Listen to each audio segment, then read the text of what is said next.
अज खां वठी ही कमरो तुंहिंजो आहे बाबा।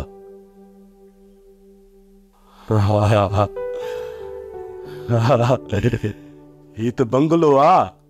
हाँ हाँ, ही तो हवाले आहे। तुंहिंजो रहण करण खाइण पीअण सभु हिते हूंदो। साहब पहिरियां महीने जी पगार मिलंदी, मां ॻोठ खणी वेंदुसि। लागी तो कमाए 3 महीननि खां पोइ ॻोठ वञजांइ।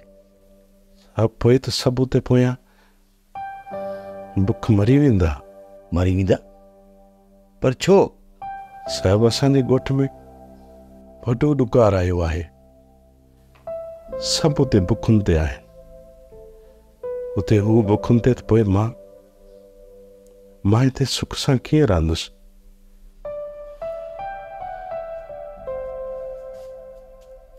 भलाई कंदो मालिक साईं।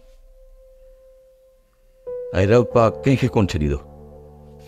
तूं हाणे आराम कर।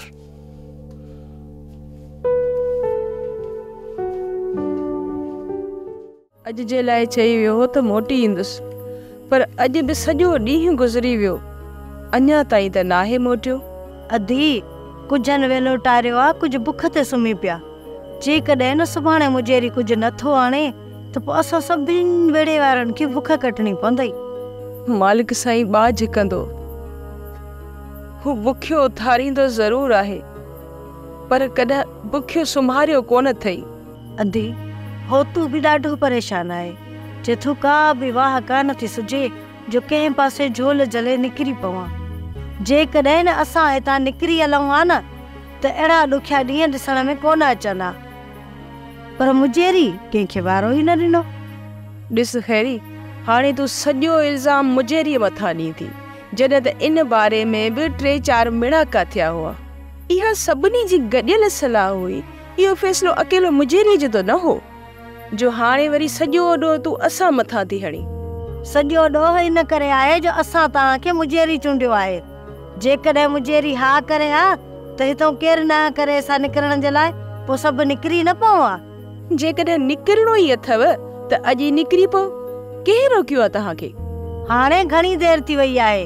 छोकिरा वञी शहर पहुता, अलाए कहिड़नि सूरनि में हूंदा वीचारा।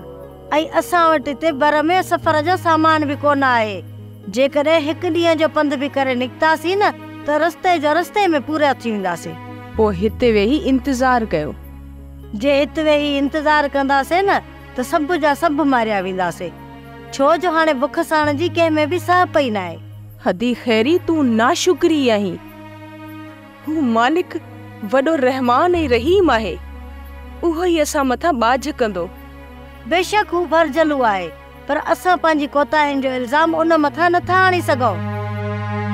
सोप सीरियल मोहब्बतुनि जो माग तमाम एपिसोड्स ॾिसो हाणे HD क्वालिटीअ में। विज़िट करियो असांजो YouTube channel Sindh TV HD drama. Subscribe कयो असांजो official YouTube channel Sindh TV HD drama. ऐं वधीक अपडेट लाइ बेल आइकन खे क्लिक करियो।